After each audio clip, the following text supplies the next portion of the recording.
pagi untuk anak-anak sekolah minggu GMI Antioquia, khususnya kelas besar, tunas remaja, dan juga Kamis Gembira.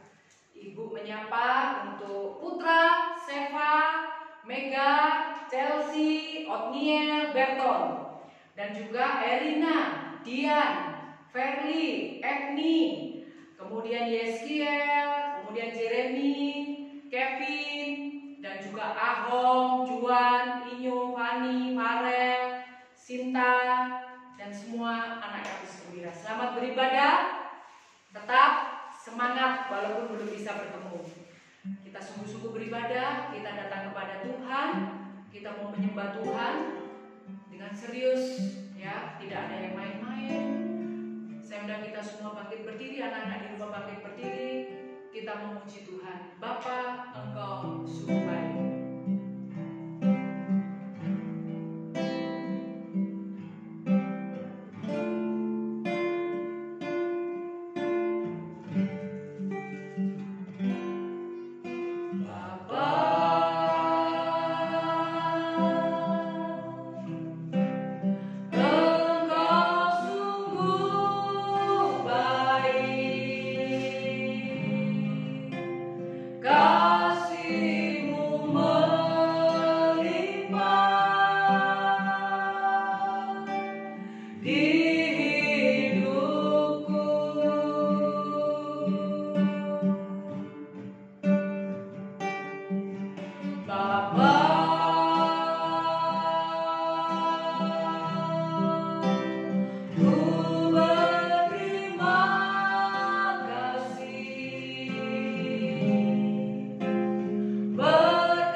Walaupun sulit untuk kami mengerti, tapi sampai hari ini kami melihat, kami merasakan, kami mengalami Tuhan Yesus tidak pernah meninggalkan kami. Kami menyerahkan ibadah kami pada pagi hari ini. Tuhan berkati kami semua, supaya kami dengan bibir mulut kami memuji Tuhan, bersukacita di hadapan Tuhan. Kami juga menikmati firman Tuhan yang kami renungkan, kami dengarkan. Sehingga kami semua, anak-anak kelas besar, tunas remaja, diberkati oleh Tuhan. Terima kasih Tuhan, kami memulai ibadah kami di dalam nama Tuhan Yesus Kristus, Tuhan dan Juru Selamat kami yang hidup. Amin. Masih berdiri, anak-anak, kita memuji Tuhan. Ya, kalau kita mendengar di Kalimantan ada banjir, kemudian di Sulawesi ya ada gempa dan sebagainya. Tapi kasih setia Tuhan tetap hadir di tengah-tengah mereka yang mengalami kesulitan, bahkan juga dalam kehidupan kita. Biarpun gunung-gunung beranjak, semua bukit bergoyang, kasih setia Tuhan tetap ada dalam hidup kita. Kita naikkan pujian ini ya.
Siapa tahu anak-anak yang di rumah mau memberikan kesaksian kepada teman-temannya lewat online ataupun kalian rekam, kirim ke ibu, nanti bisa ditampilkan kepada teman-temannya. Siapa yang merasakan kebaikan Tuhan sepanjang tahun lalu, sepanjang hampir 1 bulan ini, boleh buat video atau ditulis, nanti dibacakan ya. Kita bersyukur karena Tuhan mengasihi kita. Maka mari kita siapkan hati kita untuk kita mendengarkan firman Tuhan. Ingat, kita ke dunia ini tidak membawa apa-apa. Kita pun nanti dipanggil Tuhan tidak membawa apa-apa. Tapi yang Tuhan mau lihat, apakah kita memiliki hati yang mengasihi Tuhan. Ku tak membawa apapun juga saat ku datang ke dunia.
Mari teman-teman semua yang ada di rumah, saya mengajak kita semua untuk berdoa.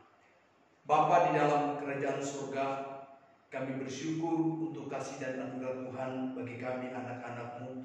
Kami bersyukur di tengah pandemi ini, Tuhan masih memimpin kami anak-anak-Mu.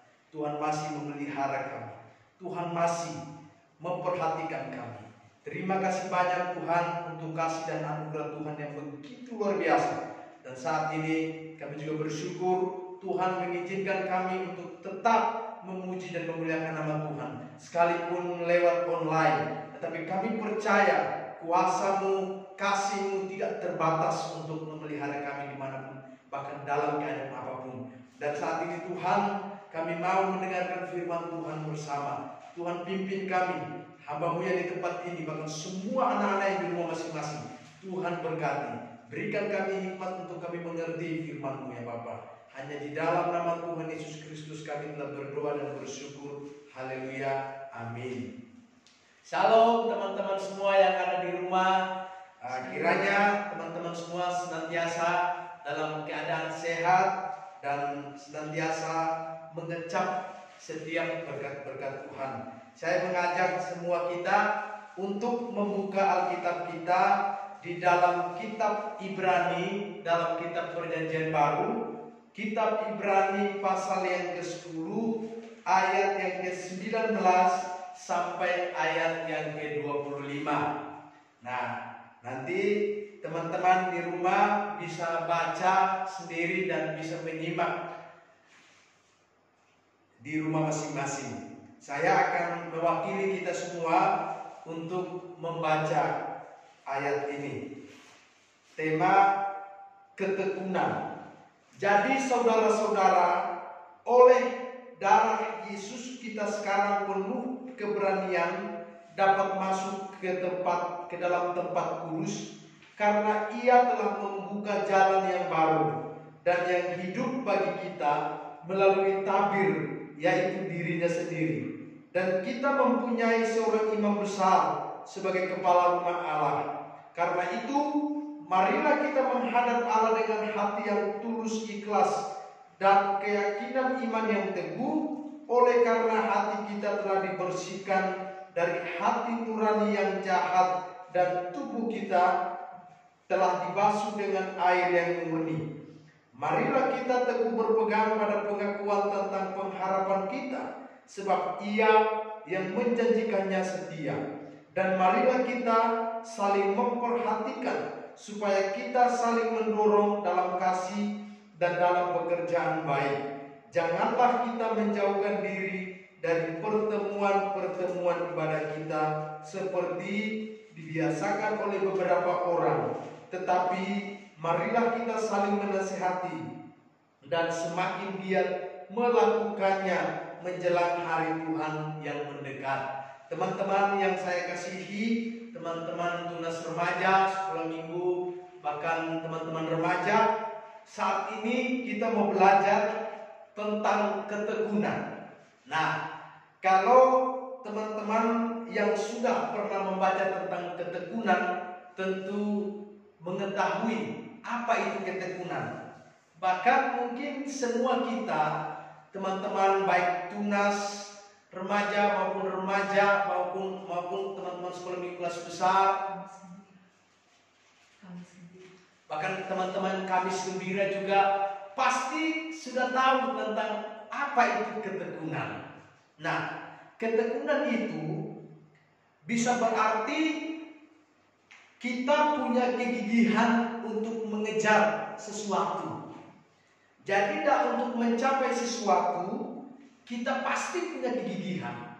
Kita pasti kerja keras untuk mencapai apa yang mau dituju itu. Itu tekun. Dan ketekunan itu juga berbicara tentang bagaimana kita dengan mati-matian, ya. Mati-matian untuk bisa mencapai apa yang mau kita capai. Nah, kalau berbicara tentang ketekunan, tentu teman-teman, contoh sederhananya, teman-teman mau sekolah. Nah, teman-teman sekolah dan ingin bercita-cita seperti misalnya dokter, menjadi seorang perawat, menjadi polisi, menjadi tentara. Untuk mencapai cita-cita ini, tentu teman-teman harus bekerja keras. Teman-teman harus punya kegigihan supaya teman-teman bisa mencapai cita-cita itu. Lalu pertanyaannya, apakah kalau saya mau jadi hamba Tuhan, Kak Agripa, kalau seandainya saya mau jadi hamba Tuhan, apakah itu harus dengan cita-cita? Tidak. Menjadi hamba Tuhan, kalau teman-teman mau jadi pelayan Tuhan, itu bukan cita-cita, itu panggilan. Lalu pertanyaannya lagi, berarti kita tidak boleh, ketekunan itu boleh ada nggak? Ketekunan itu yang sangat penting di sana. Nah, jadi teman-teman, itu ketekunan. Kalau orang luar, di luar kita orang Kristen yang percaya kepada Tuhan, punya pengertian yang sangat berbeda. Karena apa? Mereka mengerti ketekunan itu bahwa harus punya kegigihan. Saya harus mati-matian mencapai apa yang menjadi tujuan saya. Saya harus bisa capai. Tetapi kita sebagai anak-anak Tuhan punya pengertian yang sangat berbeda. Apa itu ketekunan? Dan ketekunan itu adalah bukti yang paling nyata tentang kesungguhan dan ketulusan. Itu ketekunan. Nah, apa yang menjadi dasar kita untuk bertekun? Nah, sekali lagi, dasar kita bertekun karena ketekunan itu bukan bersumber dari manusia. Ketekunan itu bersumber dari Allah. Allah yang terlebih dahulu menganugerahkan ketekunan itu dalam kehidupan kita, sehingga kita diberikan kemampuan untuk bisa menjalani segala sesuatu dengan kesungguhan dan dengan ketulusan. Lalu ketekunan itu apa lagi? Apa artinya? Ketekunan itu adalah satu bukti bahwa kita diperdamaikan dengan Allah. Nah, ini sangat penting. Ketekunan itu adalah satu bukti bahwa kita telah diperdamaikan dengan Allah. Dan lagi bahwa ketekunan itu adalah satu bukti bahwa kita telah memiliki Kristus. Dan yang ketiga, bahwa ketekunan itu adalah sifatnya orang kudus. Nah, sifatnya orang percaya. Nah, kakak yakin semua teman-teman sudah menerima Kristus secara pribadi dalam hidup teman-teman, menjadi satu-satunya juru selamat. Nah, kenapa? Karena melalui Kristus kita diperdamaikan. Melalui Kristus kita sudah memiliki Kristus, dan kita punya sifat yang paling berbeda, sifat ketekunan. Ketekunan itulah sifat kita, gaya hidup kita. Nah, kakak mau bertanya, mengapa kita harus bertekun? Nah, alasan kita bertekun karena di dalam ayat yang ke-19 menjelaskan bahwa melalui darah Kristus kita dengan berani bisa datang dan masuk ke dalam tempat kudus Allah. Hanya melalui Kristus loh. Melalui Kristus kita dengan berani. Nah, kalau dulu kita hidup tanpa Kristus, kita akan punya keberanian untuk datang kepada Tuhan. Tetapi kalau kita terima, sejak kita terima Kristus, Kristus datang menyelamatkan kita, bahkan sampai mati di kayu salib. Itu pengorbanannya untuk kita manusia. Dengan pengorbanan itu kita bisa masuk, ya. Kita dengan berani untuk datang dan masuk ke dalam tempat kudus Allah. Yang berikut, mengapa kita harus bertekun? Dan mengapa kita bisa berada di tempat kudus Allah? Kita bisa berada di tempat kudus Allah karena ayat yang ke-20 menjelaskan bahwa Kristus telah lebih dahulu membuka jalan yang baru. Jalan yang baru seperti apa? Yaitu jalan kehidupan bagi kita melalui dirinya, melalui pengorbanannya, melalui kasihnya, keselamatan yang Tuhan berikan bagi kita semua. Makanya kakak bilang pengorbanannya, kematiannya di kayu salib itu sangat penting untuk kita cermati, untuk sangat penting untuk kita pikirkan. Kenapa? Karena Kristus telah lebih dahulu hidup dan bahkan menuntaskan tugasnya dengan tekun. Dia tekun datang ketika dia ada di dunia, ketika dia ada di bumi, ya, menjalankan misinya sampai selesai. Dia tekun sampai mati di atas kayu salib. Nah, karena itu kita belajar dari ketekunan Kristus itu juga. Nah, kemudian yang berikut, melalui pengorbanan Kristus inilah kita memiliki keberanian juga untuk datang kepada Allah dalam ayat yang ke-20. Nah, lalu yang berikut, kita bisa berada di tempat kudus Allah karena ayat 21 menjelaskan bahwa kita mempunyai seorang imam besar sebagai kepala rumah Allah. Nah, siapakah imam besar itu? Nah, teman-teman, kalau baca Alkitab di Perjanjian Lama, imam itu mempunyai peran yang sangat penting. Tugasnya ialah menjadi perantara antara manusia dengan Allah. Tugasnya menyembelih korban sehingga bangsa Israel itu diperdamaikan dengan Allah. Tetapi apakah mereka adalah imam besar? Bukan. Imam besar bukan dari dunia. Imam besar bukan dari bumi. Karena imam itu adalah ciptaan Allah. Tapi siapakah imam besar yang dimaksud? Nah, imam besar itu ialah Tuhan Yesus Kristus sendiri. Dia mempersembahkan dirinya sendiri sebagai persembahan yang hidup. Bukan kurban lagi yang dipersembahkan. Bukan lagi bina hewan. Bukan lagi lembu dan sebagainya. Tetapi dirinya sebagai kurban itu sendiri. Sebagai persembahan. Diberikan sebagai persembahan yang hidup. Persembahan yang kudus. Dan persembahan yang bagian nanti pada Allah. Itu adalah ketekunan. Nah, inilah kenapa kita harus hidup dalam ketekunan. Kita punya dasar yang kuat.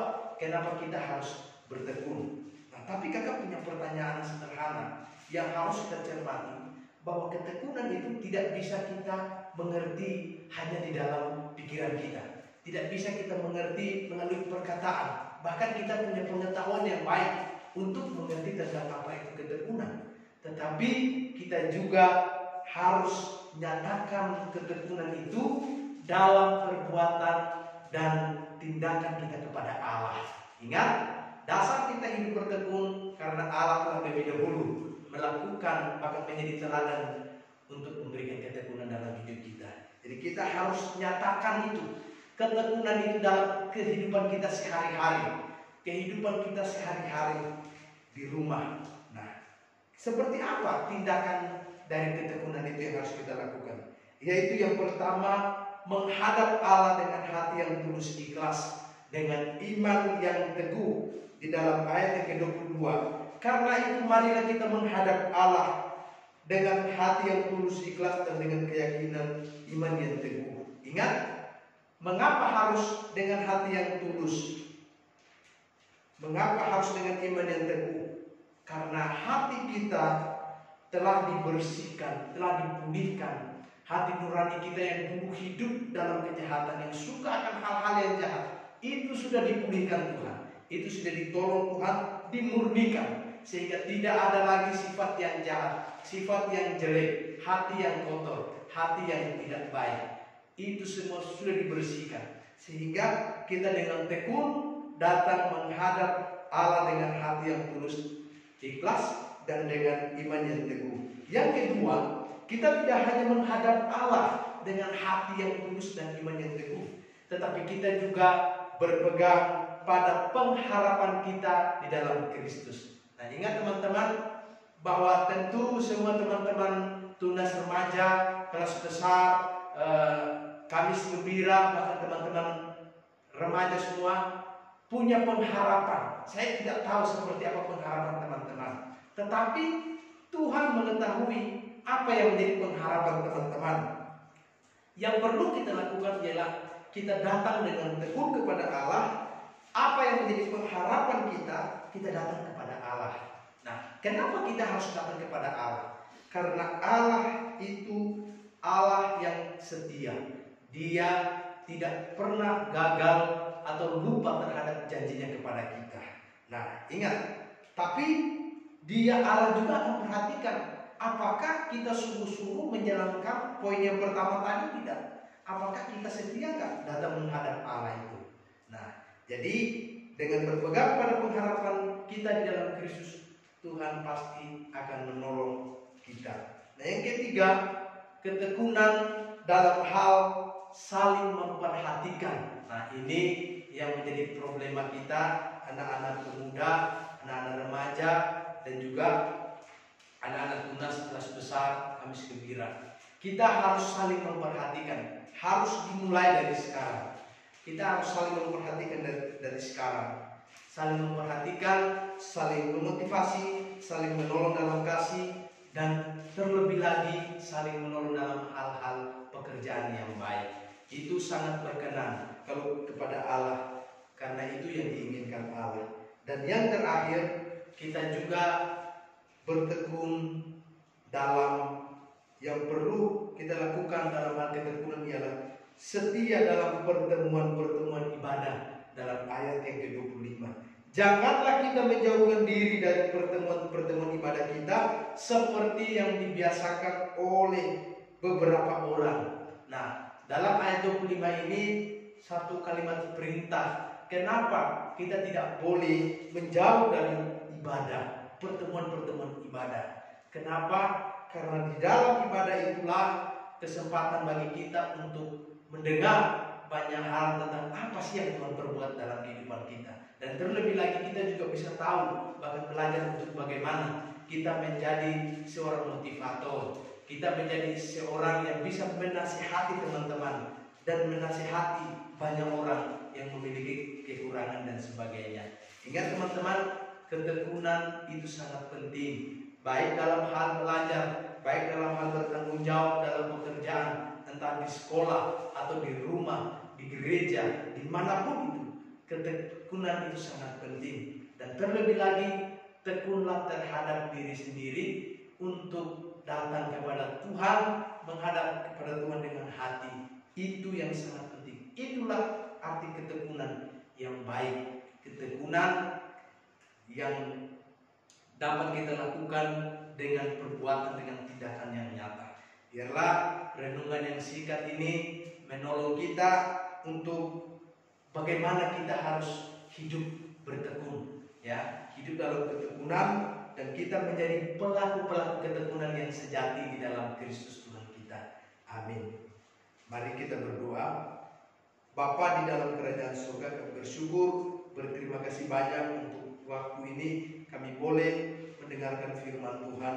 Kami bersyukur, kami belajar tentang ketekunan hari ini. Tentu kami belajar dari teladan ya Tuhan yang begitu luar biasa, yang tekun dalam menolong kami bahkan sampai mati di kayu salib untuk keselamatan kami. Kami bersyukur untuk anugerah Tuhan dan untuk teman-teman yang ada di rumah. Tuhan menolong, berikan hikmat, kemampuan agar mereka ditolong Tuhan untuk bisa lebih lagi untuk tekun terhadap Engkau. Kami rindu hidup kami selalu ditolong Tuhan. Dengan setia kami mau datang menghadap Tuhan dengan hati yang tulus ikhlas, saling memperhatikan dan berpegang pada pengharapan, dan tetap setia untuk terlibat bahkan ada dalam pertemuan-pertemuan ibadah. Ucapan syukur kami hanya di dalam nama Tuhan Yesus Kristus kami telah berdoa dan bersyukur. Amin. Amin. Kita mengucap syukur untuk firman Tuhan. Kalau minggu lalu firman Tuhan mengingatkan kepada kita untuk kita tidak menajiskan diri dengan situasi dunia ini. Dan yang kedua, harus tekun. Tekun di dalam beriman kepada Tuhan, dan itu juga nampak dalam kehidupan kita ketika kita tekun belajar, tidak bosan walaupun daring, ya, tidak bosan, karena kita semua memiliki cita-cita seperti kata Kak Agripa. Untuk mencapai cita-cita itu tidak mungkin langsung, semua harus lewat proses. Jadi arti tekun adalah mengikuti setiap proses dengan tidak pernah jemu, ya. Jadi terus-menerus kita melakukan apa yang harus kita lakukan. Teladannya adalah siapa tadi? Tuhan Yesus. Tekun memikul salib sampai selesai. Ya, jadi kita juga yang sudah percaya kepada Tuhan Yesus, mari kita belajar tekun melakukan segala sesuatu. Tekun beribadah kepada Tuhan, tekun berdoa, membaca firman Tuhan, tekun belajar, tekun membantu orang tua, maka yakinlah Tuhan akan menolong kalian semua. Nah, kita akan berdoa. Anak-anak bisa mempersiapkan persembahannya di rumah, nanti boleh diberikan di gereja. Nah, sikap orang yang tekun adalah berkata, bagi Tuhan Yesus aku melakukan segala sesuatu. Ya, jadi Papa Mama tidak melihat apa yang kalian lakukan, tapi Tuhan Yesus melihat apa yang kalian lakukan dengan tekun. Bagi Yesus kuserahkan.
segala sesuatu untuk Tuhan.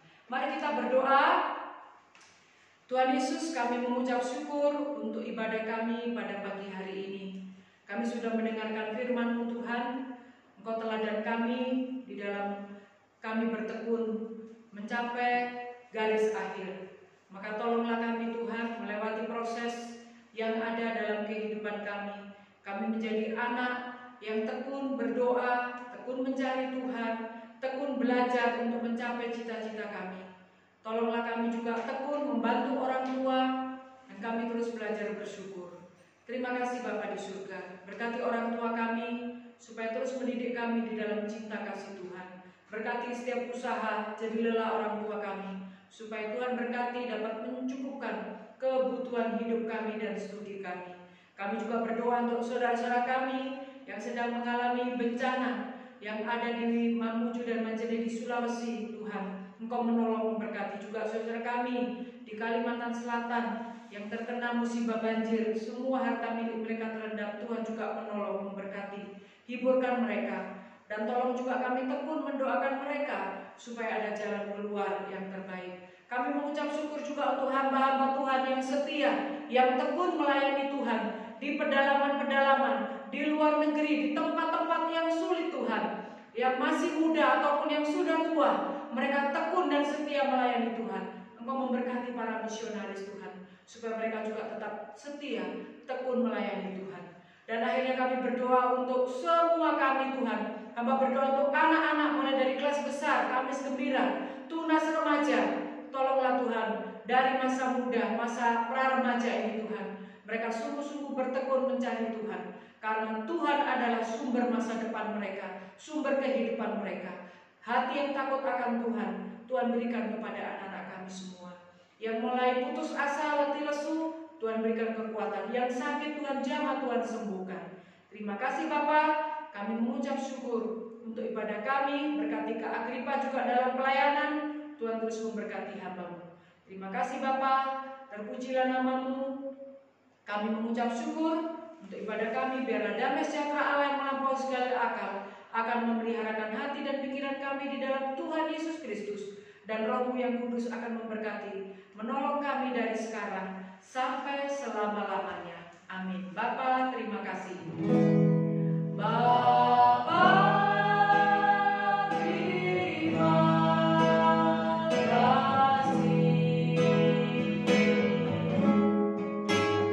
Bapa, terima kasih. Bapa di dalam surga, ku berterima kasih.